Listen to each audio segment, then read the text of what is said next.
Jesse Perryman, welcome to the Scratch Golfer's Mindset Podcast. How are you today, my friend? Thanks, Paul. I'm doing great. Thanks for having me on. Absolutely. So good to connect. Really excited about this conversation. I mean, damn, finally, we made it happen. We're here. And I'm not going to waste any time or leave any stone unturned. So, to kick us off, introduce yourself, your relationship with the game of golf to our fellow listeners. Yeah, well, Paul, I mean, you and I met through social media, primarily via my podcast, which we'll go into, I'm sure. But I've been playing golf since I was 12. I'm 54 now, getting ready for some senior amateur golf.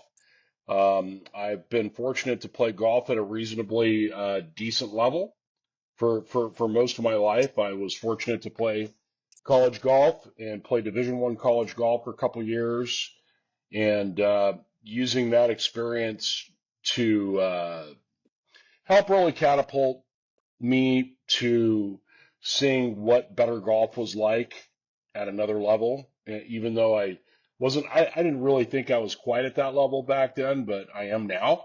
And but to really have a preview to play with some of the nation's best, guys in their early 20s. And but unfortunately, my era was Phil Mickelson and Furyk and Justin Leonard and Stuart Zink and Mike Weir, and I can go on and on. There was a lot of great players. I was looking up at the leaderboard a lot, but I was there. No, I love it. So incredible. And we're going to unpack the competitiveness and your experience competing so consistently. But I'm curious, fill the listeners in now. What are you doing now that still connects you to the game? Well, I am preparing for senior am golf. I'm 54, 55, obviously, is the magic number. Hopefully not my last age milestone. Uh, but yeah, so I have been playing some amateur golf just to help prepare myself because those guys can still play out there. They're very good. They still hit it a long way. It's, not too much uh, physical skill diminishment, especially with the advent of today's modern technology and the ball and everything goes further. So it keeps old guys like us in there, able to be competitive well into our latter ages. But that's what connects me to the game. And I also have a golf improvement podcast that I've had out there for pretty close to 3 years called the Fly Hunters Golf Podcast. And we're pretty fortunate. We got a lot of folks that listen, and that also keeps me really connected on a much deeper level than I initially imagined. And you do a terrific job. So it's no surprise to Thanks. me. And I'll, of course, link that in the show notes below. But what I would love to hear, Jesse, what first really connected us was not necessarily the game of golf, but the mental game within the game of golf. And I would love to hear from you, knowing you're speaking to that struggling double-digit handicapper who aspires to single digits, as well as the single-digit handicapper who aspires to scratch. What element of the mental game are they just simply missing or misunderstanding that would catapult their ability to play to their potential? That's a great question. That's a big question. But at first blush, my first thought is I would recommend those two scenarios. If you're a double digit handicap and you want to play better golf and you want to get to a single digit handicap, you might want to go holistically and look maybe if there's some technical things that you can clean up. You find a great coach. And this is all part of the pie chart. And this ties in with the mental, because I know from my own experience, Paul, since we're on the subject, that the two go hand in hand. They really do go hand in hand. So, for the double digit handicapper, I think that you really could help yourself alleviate a lot of stress if you figure out and ask and start to learn actually how to play golf and know yourself. That's going to help you to relax a little bit more and get away from some of the angst of trying too hard. I see a lot of that. I play a lot with my fellow club members, and I got some guys that I play with that are double-digit handicaps, and they try so hard. Mm. I mean, and I tell them, look, brother, you're trying a lot harder than I am. I mean, there's something to be said for that, whatever that is, how that's ingested by the listener right now. But for a double-digit handicap, you could start there, and that in turn is going to help you to relax, at least lower the angst level, so to speak. I mean, I see so many people playing with that angst, and we need to steer away from that, and or at least transmute that to learn how to use that to our advantage. I More, think that's so well said. And like I can yeah, personally relate. It's so funny. I was playing with a buddy. I've mentioned it before, Mr. Henry Carews. He's episode 15 or 16 on the show. He's a scratch golfer. He's a former long drive champion competitor. And we played a round together, and he's looking at me. And by like the 12th hole, we finally gotten to know each other. He goes, man, you're doing all of the right things, but it just looks like you're trying so hard. Just try chilling out and relaxing. And lo and behold, I put together a few great holes after that. So I really feel in my bones exactly what you're saying. And it makes sense. Someone who aspires to get better, like there's no shortage of effort required. But what I'm hearing you say is like, you can find a way to establish calm, relaxed demeanor while putting forth that effort, and it will better serve you, right? yeah, indeed. And I'm not telling anyone who's listening to be out there and just go into full Bob Marley relaxation mode, because you want to get better and you want to play better, and it really is learning how to transmute that tension and Mm.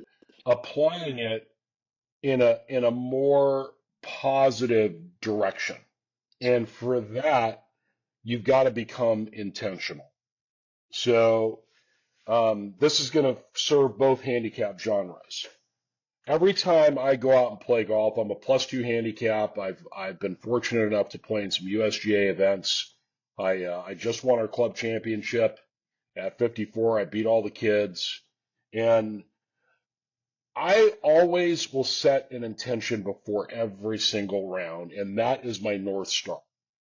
That's Mm. my North Star because we're human.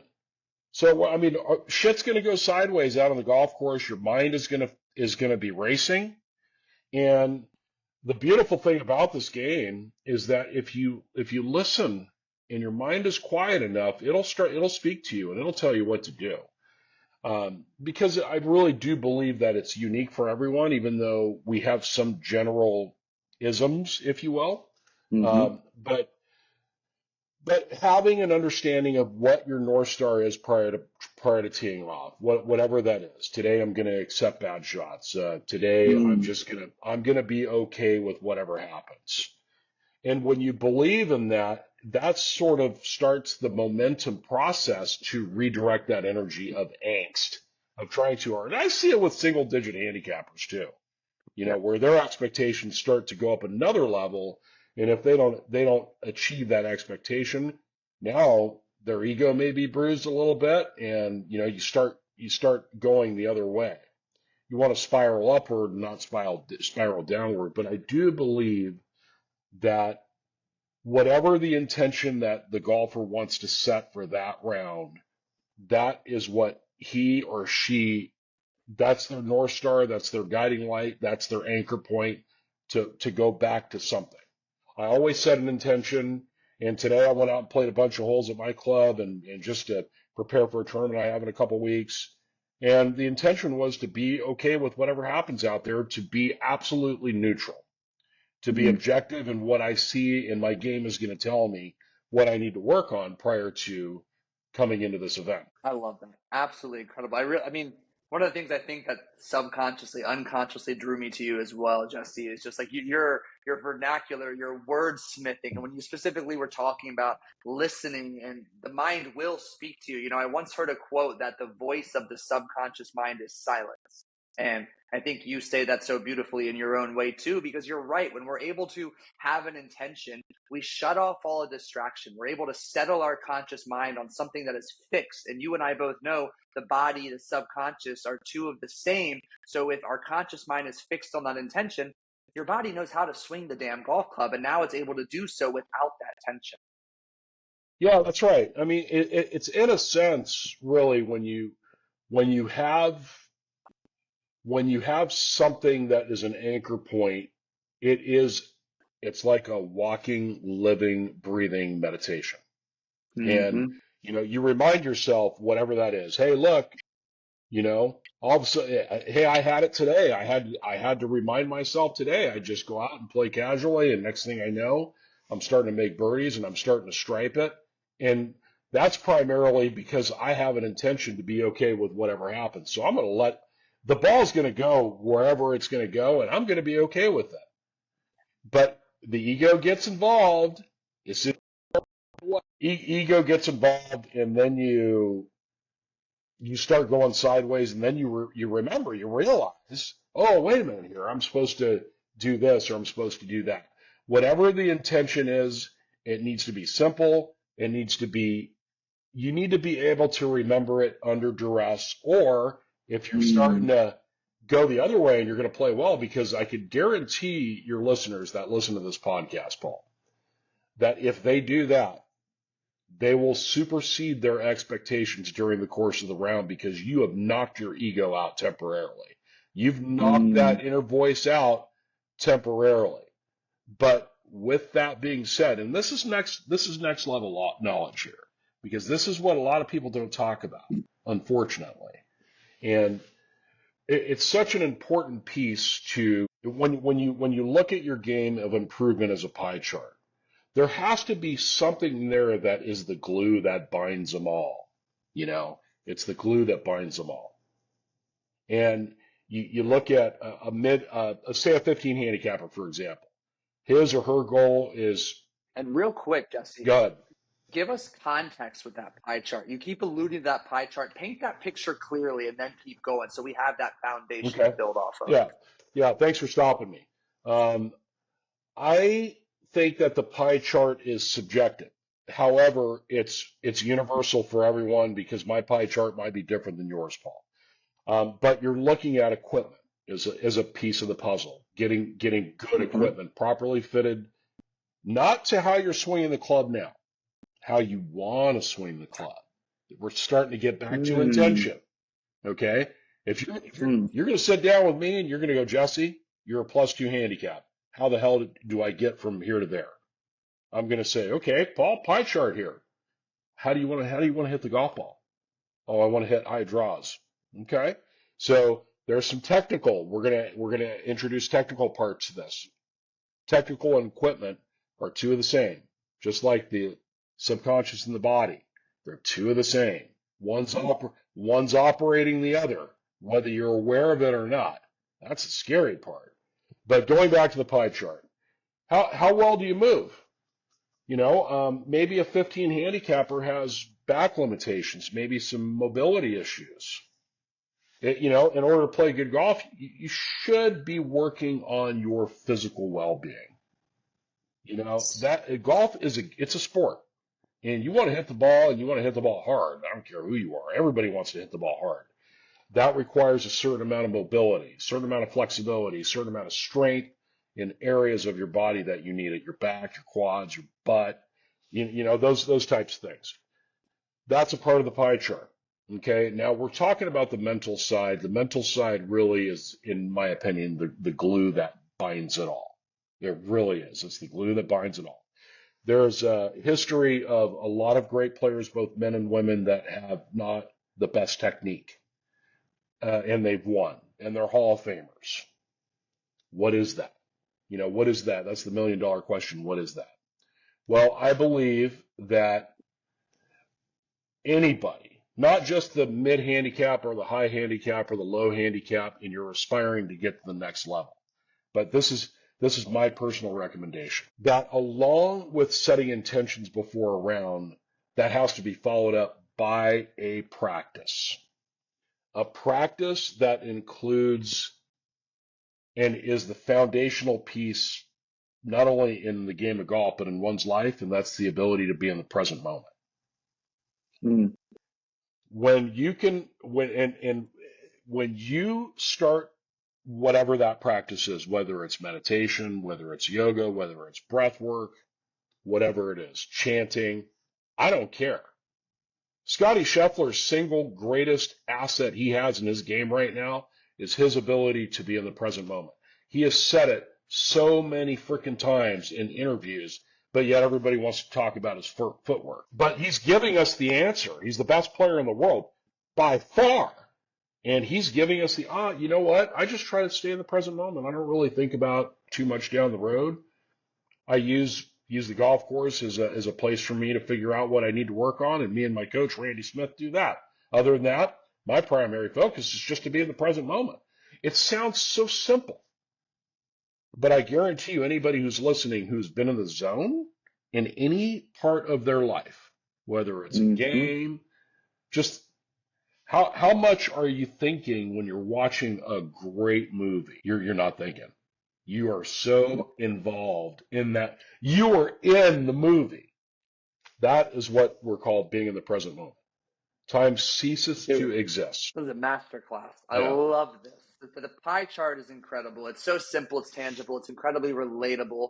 And I love that you've given us two specific areas of focus: intention, then presence as that atmosphere to enmesh yourself in that intention. And if we had to, I'm curious, and you can draw upon your beautiful insight from your own playing experience or what you've observed interacting with the best of the best. When it comes to cultivating that mindset to really get to the next level, achieve your potential, intention is a necessary ingredient. Presence and a practice around that is a necessary ingredient. What else am I or the listener really missing to take that next step? Other than the pieces of the pie that we've already outlined, I think another next step is not to be afraid to get out of your comfort zone on the golf course.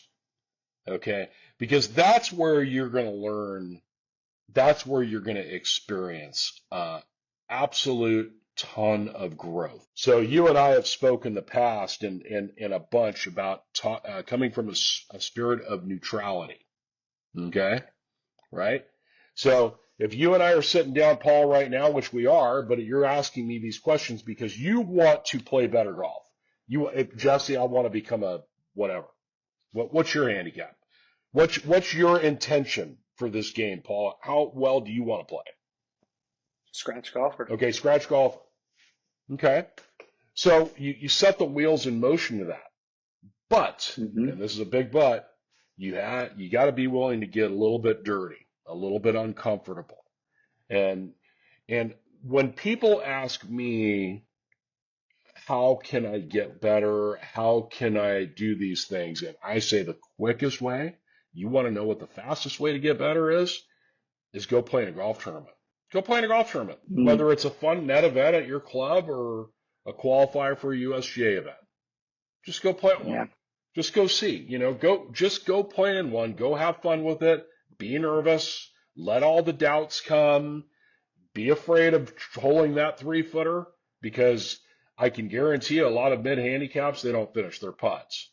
So when you start putting the pen to paper or a pencil to a scorecard, it becomes real. And I would recommend anybody to not take their score personally, because when you start getting competitive, let's say to become a scratch, to become a true scratch, and not a newspaper scratch or a Weekend Warrior Club Pro scratch from the white tees where you're scraping 3 or 4 footers. To become a true scratch, you've got to get under the fire of competitive golf. I hate to say it, but that is the only way that I know. That you can get better, sure. But to truly, really know yourself and to know your game, put it under the microscope. Go play a tournament. Go play a few. Go play a money game. Go play the afternoon gang at your club if you got one. Go do something that's going to get you a little bit nervous, a little bit uncomfortable. Then if you use everything that we've talked about thus far in this conversation, and you go and you look at the kaleidoscope of your first event or your second event or whatever it is, then the game will start speaking to you. The game will tell you what to do. I love how you said Your pie chart is in motion. It's in motion. You have the basics. Hey man, I want you to get up and work out every day, or, get some movement in your body. Okay. That's going to be huge, because a stiff golf swing is not going to lend itself to fluidity of mind. Your brain is going to be in full protect mode. So if you're really stiff, it's going to be hard to mentally let it go. It will be very, very difficult. They all play a part. It's all connected. However, Yeah. you want to get better, go play in some golf tournaments, and then your body will tell you. Then it'll start talking to you, and you'll know. You won't be so reliant on external stuff. I love how you package it. One thing that stood out to me that you said is, when you sign up for that tournament, you're putting yourself outside your comfort zone. Everyone listening, I have an imagination, knows outside of your comfort zone, that's where the magic, the growth, the success occurs. And the way you package it, I'm going to paraphrase, I don't exactly remember, was that you said something similar to like, let yourself feel the nerves, welcome the doubt. And I think there's two important points to mention on that. Number one is you did a great job normalizing. That's part of the human experience. Those nerves, that anxiety, that's the feeling of being alive. And if you can reframe it that way, it's no longer as scary. But also keep in mind that fear, that scare, that going back to Jesse's term is your northern star. It means you're on the right track.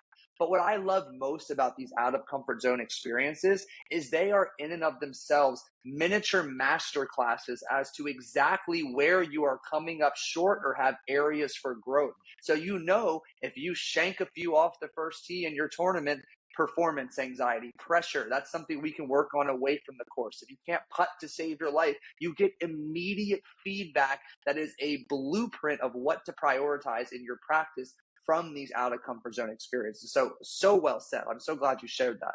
Yeah, it's the same as and you're welcome. It's the same, Paul, as when you go to the gym. Like if you haven't gone to the gym for a while and you're like, I'm pretty motivated. I'm going to go to the gym. I need to lose weight or whatever. Those first couple workouts are going to suck. Your body's going to be, what the hell are you doing to me? Right? So it's the same thing. But the more you go, or the more consistent you go, your body actually starts to like it. Your body loves it. It craves it. That pain when you're burning out those last reps and you got lactic acid in your quads or in your arms, but you've been doing it for a while and you've conditioned yourself to want this kind of growth. It's the same thing. I tell people it's the same damn thing. They ask, Jesse, well, how do you overcome fear? How do you overcome fear going from the from the range to the first tee? How come people don't bring their range game to their golf course, right? It's because they get in their own way. How do they get in their own way? Well, if you deconstruct everything that you and I have talked about, you're gonna find the answer. If you break down everything that we've talked about, you're gonna find the answer. The answer is different, but my answer is when I get up on the first tee and if I'm nervous, or if I have a little bit of angst, anxiety, a little bit of fear, it's not comfortable, but I remind myself that, hey, I'm a human being. I'm not a cyborg. It's okay. I give myself permission to be afraid. Like I just don't fight it. It's the way of the peaceful warrior. You go with the wind instead of fighting it. Trees grow with the prevailing wind. They don't grow against it. So, and they last a long time. And if we go with being a human being and accepting that we're going to be nervous, accepting that we're going to have some fear, especially if you haven't put yourself in that situation, go back to the gym example, then you know what? You're going to be okay. At the end of the day, I remind myself too, this is pretty stupid. Well, I don't think it's stupid, but it may sound stupid. But I just tell myself, so I had a 3 or 4 footer for par in my last tournament, which was the club championship a couple weeks ago. And I had some fearful thoughts going on when I was over the ball. and I was starting to tense up mentally. I could feel it in my body. And I backed off. I rearranged the Mm. putt. I took a couple deep breaths. And I said to myself quietly, I said, Jesse, I said, whether you make this or you miss it, you're not going to die. You're not going to die. So just get up and hit the damn thing. And I did. And I made it. I ridded myself. I just completely accepted the energy that was in my body. Because, I mean, what's that great quote? And this is a huge one for people that are trying to to the next threshold, whatever that is. What you resist persists. Yeah. What you resist persists. And for whatever reason, the magic of the game of golf, Paul, as soon as you step onto the first tee, it's almost, you are going to subjugate yourself to everything that you've resisted to this point. Mm-hmm. This truly is a magical journey. Now I'm curious. We've done such a great job building this foundational recipe for cultivating the mindset to break through whatever it is your barrier, 190, 80 scratch, winning the club tournament. Talk to me about the mindset we cultivate for tournament, for playing around. How do we bring that to the practice sessions? How do we attempt to recreate, simulate, mimic the mindset needed to play our best during our rounds in these practice rounds to essentially grease the groove? What does that look like for you, or how you talk about it? That is such a great question, Paul. First and foremost, I'm pretty picky about how I prepare. My preparation a lot of my preparation is actually away from the golf course. But when I'm on the golf course, when I'm actually preparing for a tournament, if I need to simulate tournament conditions, I will write my score down. Okay. I will putt everything out. I will play everything as it lies, and I will go through that routine as if. And I'm pretty good about that, doing that. That's helped me. That's really paid off for me. If the listeners are able to do that, I highly recommend it. You don't have to put any skin in the game. If you're playing by yourself, it's better to put some skin in the game, better to play for a little bit of money, just because that is part of the preparation. And then another thing too, I will honestly tell everybody, this is my opinion, take it or leave it, but I don't like to see people beat a ton of balls. I think that the range is a half lie because there's no consequences on the range. You're not keeping score on the range. Man, I'd be a PGA Tour winner I'd be an awesome weight range.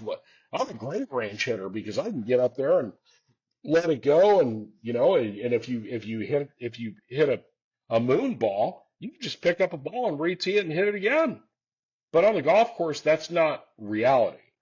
So how do you prepare for that case? So what I do prior to a tournament, let's just say it's a tournament day and I get to the golf course a couple hours ahead of time. I'll hit my standard operating wedges, but I'll work on very little technique, very, very little technique, very, very little. And I'll go through my wedge progressions. But one thing that I did this year that's changed everything is I actually play the golf course before I tee off. Play the golf course. So if the first hole at my club's a somewhat reachable par 5 and 2, I'll hit a driver. If I hit a good drive, I'll hit a 3-wood off the tee, and vice versa. If I don't, I'll hit a wedge. Just use my imagination.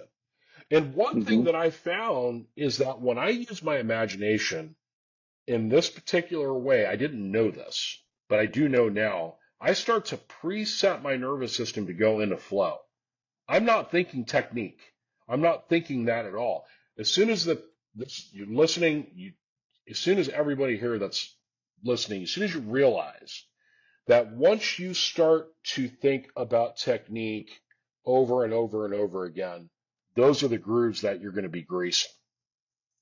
Okay? So this is a kind of a ninja black belt recommendation here, Paul, is prior to playing, I would recommend playing the golf course. And then when you go and putt on the putting green, prior to playing, use one ball. Just try it. Just try to use one ball. Don't use three balls. Don't use a sleeve. Just use one ball. And just no judgment. Just go out and see what happens. I mean, I made these little subtle tweaks in my game, and it's really paid dividends. Really paid dividends. Expand upon the one ball. Tell me more about that. I don't know. For me, it gets me in more game mode. You want to be in game mode. You don't want to be in training mode. How is anybody? This is an open-ended question. How does anybody expect to go into play mode when all they've been doing is training? There's a distinct difference. Very fair question. There's a distinct difference. And when the listener starts to realize that, it's going to make a big difference in your game. There's a distinct Talk to me about difference. this, Jesse. Tell us then, what is different between how you practice for a tournament versus day of the tournament, that warm-up routine? Are there any idiosyncrasies or distinct differences between the two? Well, how I would train, I mean, my tournament day, I'm getting there a little bit early. I like to just not feel rushed at all. I like to just get nice and comfy and go through. I really like to work on my wedges first, chipping. If there's a chipping green, I might just take a few balls. If there's a bunker, get used to the sand one last time. Take it real easy on myself. I'm taking it real easy on myself, Paul. I'm really allowing myself to just whatever happens. I'm getting my hands acclimated. I'm getting my feet acclimated. Everything is just getting acclimatized to this environment. I'm allowing my nervous system to ease into that competitive flow. So if there's any technique that I would think about, it would be with my wedges, and that is just limiting my hinge and my wedges, and the good players will understand that. That's something that's pertinent to me. But when it comes to hitting balls on the range, I play the golf course.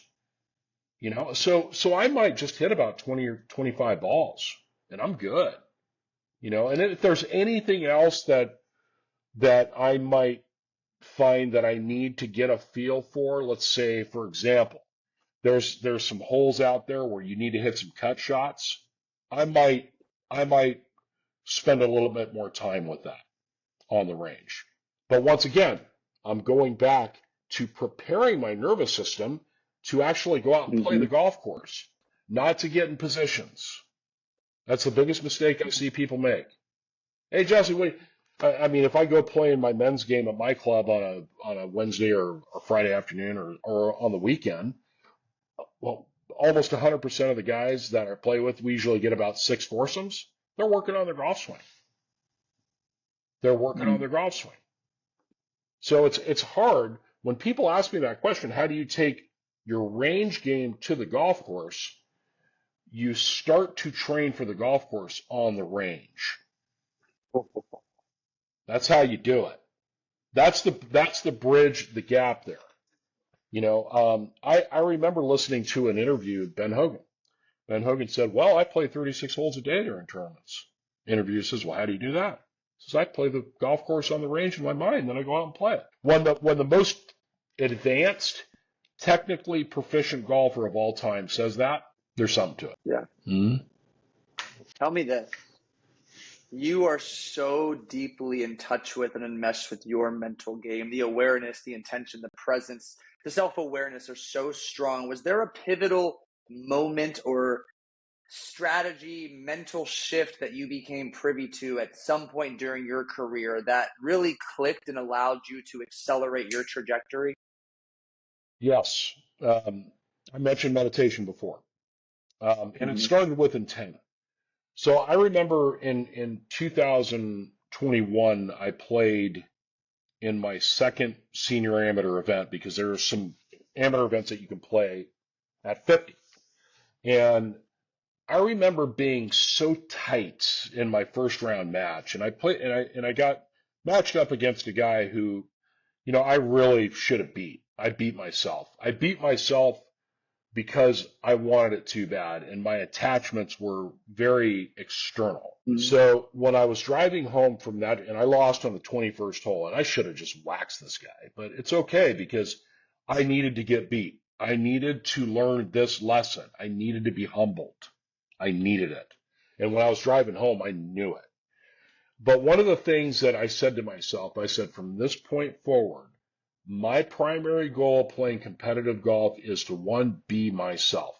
Two, I want to feel as free as a bird out there, mentally, physically, emotionally, spiritually.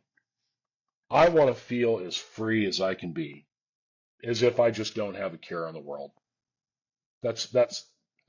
I could get up over a tight 475-yard dogleg right par four. It's number one handicap hole. And I want to get up there and just take a whack at it, not give a shit where the ball goes. Seriously. Yeah. That's on a subatomic level. I mean, this is getting down to the nitty gritty, and I had to figure out, how would I get there? How can I get to a place where I didn't know the verbiage then, but I know it now, where I can separate stimulus from response. So I'm not attached to an energetic charge that the ego may be feeling. Let's say you miss a 3-footer for par. Oh, F-bomb, this, I never miss these. You get the external reactions because people don't want to be embarrassed. And that's an embarrassment response. I wanted to get to a place where I literally didn't give a shit. It's like, okay, whatever, moving on, let's go play. This is a game. You're supposed to play. You're supposed to go out and have a fun. It's not the end of the world if you miss a 3-footer. It's not the end of the world if you hook one out of bounds. Just tee it up and hit another one. That's the place that now this is a work in progress. I have a feeling this is going to be a work in progress for the rest of my life. But how I got there was meditation. 100%. How I got there. That's so neat. Yeah.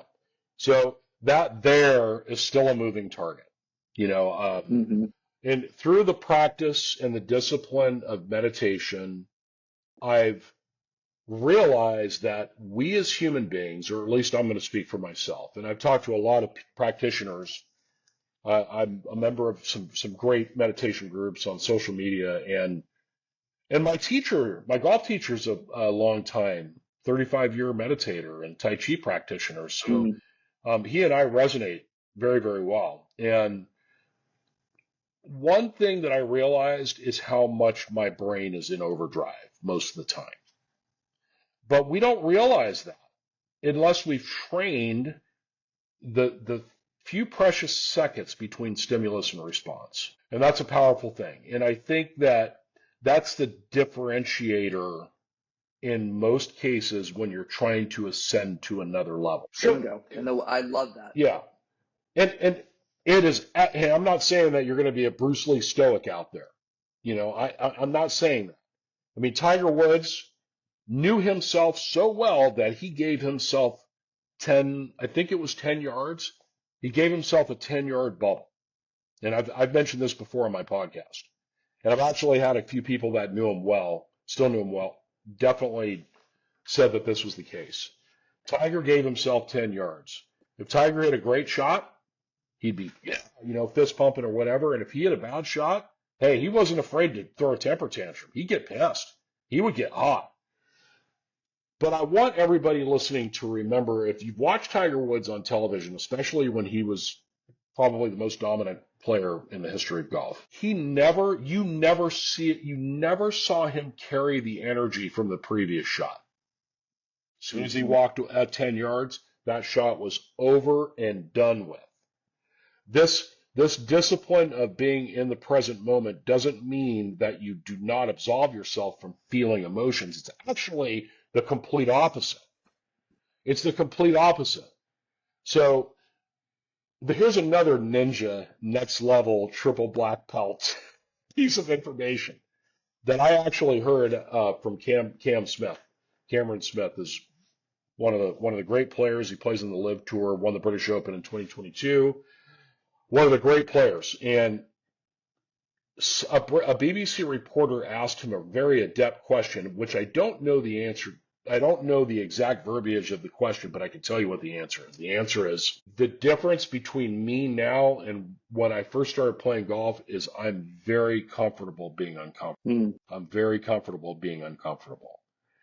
And if I was asking the question, I would have went, wait, let's expand on that. Because that he's Yeah. given us the answer to the $1 million riddle. So how do you do that? So you start to set these next level intentions that when people really listen to this and they absorb it, and if you particularly if they start working with you, Paul, these particular ideologies are the gift that keep giving, the gift that keep giving. It's when it's like my teacher John Erickson says golf to him is like a martial art. You keep ascending belts. You're a white belt. You're getting started. You're not ready to learn the next few moves. You have to learn these basic moves. So to ascend to the next level, accept where first things first is accept where you are right now. I know I'm saying a lot. So Right. you want to first things first, accept where you're at. Okay, I'm out. I'm where I'm at. I'm a 15 handicap. I suck. I slice the hell out of the golf ball. I want to learn how to draw it. I can't putt. I can't chip. Whatever. But accept these things. Don't resist them. Remember, what you resist persists. And I want this to be the undertone of this entire conversation. What you resist persists, and I guarantee you, I don't care how strong you may or may not think you are, or you may think you are, your subconscious trumps everything. And if your subconscious is resisting something, it's not going to manifest. So accept where you're at. If you're a 13, a 14, or a 15 handicapper, hey, I'm a 13, 14, 15 handicapper, whatever, a 20, or if I'm a 5, you accept it. That gives the ego enough of a break to be open to new information. The ego needs a break sometimes. The ego needs a break, whether he or she is in there chirping at you, a lot of times via the subconscious wavelengths, but it's always chirping at you. But there's something about acceptance that allows the body to relax. It's like, oh, I know. Okay. That's a typical response when you've got a full body acceptance. Okay. All right. All right. Okay. Then the ego mellows out, and this being the case, how shall I proceed? That's the next step. This being the case, Jesse, how shall I proceed? incredible. I'm literally giving your listeners, Paul, the blueprint that this is the driving motivation behind me having my podcast, because when I talk about this stuff, I learn too. And there is very little, in my opinion, it's such a great, joyful experience to continue to learn. It is so cool. It's so cool. I've got a really good friend of mine who's a very, very good amateur golfer. He's one of the best amateurs in the state of California, which is pretty good. And sometimes I will ask him, hey, what do you think about this shot or whatever? And you know what? I've been playing golf for however long, since I was 12, and I'm 54. And he'll give me his opinion, and I'll go, man, I didn't think of that. And I might put that in my quiver. And it's cool. I mean, once you always want to try to be in a state of learning. I want you to be a little bit discerning with what you learn, but just be in that state, that natural childlike state of learning. Because when you set these intentions, you just give the ego a chance to relax. The ego can take a chill pill, and that's when the magic, you start the initial stages of growth. Okay. So Paul, you come to me and you say, Jesse, I'm a 15 handicap. I slice the golf ball. I would like to hit it powerfully. I would like to hit a draw. And I might take you through an exercise of what does that look like for you? How does that feel in your body? You're your own best teacher, not me. You are. Asking these questions, you're gonna have your own natural blueprint. I don't care what John Q Instagram Pro says. I don't care what the Flippin' Golf Channel says or any of these so-called quasi-experts, because they got a little bit of a beef with a lot of those guys, and they know it. So, these are the things that I think that should be a part of mainstream golf instructor. I have these people on my podcast, by the way. So I make it a point that if you're going to take this game somewhat seriously and you want it to be an important part of your life, these are the necessary steps to take. But one thing's for certain, that when you're working on your golf game, you're also working on becoming a better human. I really do believe that. It's very holistic. Dude, that was phenomenal. I can't wait to go back and to re-listen to this myself multiple times. So much of what you're saying is exactly what the audience needs to hear, what the golfer in me needs to hear. And I want you to make it clear, what is the name of your podcast? Where can people go to learn from you, connect with you and the fellow experts that you chat with on a regular basis? Yeah, thanks, Paul. I appreciate that. The name of the podcast is called The Flag Hunters Golf Podcast. We are on all of the directories, I think. I'm pretty sure. I've got a great podcast partner, Justin Tang. He's one of the best instructors in all of the Orient. And we have had folks on that talk about these things, that talk about this very phenomenon that you and I are talking about. There are coaches out there, and the information is out there. It's really high quality information. And as you ascend, you start to utilize some of the different bits and pieces of this information. Yeah, it's pretty cool. Yeah, it's super cool. It's so cool. Yeah. Well, Jesse, I can't thank you enough for making the time to share your wisdom, your insight, and your experience. Again, I can't stress enough. I'm going to go back and listen to this multiple times, and I can't wait to do this again in the future and just to continue our fantastic friendship. Absolutely, Paul. Thanks again for having me on. I really appreciate it. Absolutely. For those of you listening, thank you so much for tuning in. I'll be candid. I know you got a ton of value out of this episode. So not only share it, but also go follow Jesse on social. Go connect with him and subscribe to his podcast. It's wicked good. You will learn so much in every single episode. And if you haven't done so already, it takes 5 seconds to share this episode, this podcast with a friend, a fellow golfer. It takes 30 seconds to leave a genuine rating and review. It would mean the world to me as well as to Jesse if you took the time to do just that. Otherwise, thank you so much for listening. Hit them straight this weekend, and we'll catch you in the next episode. Thanks, Paul.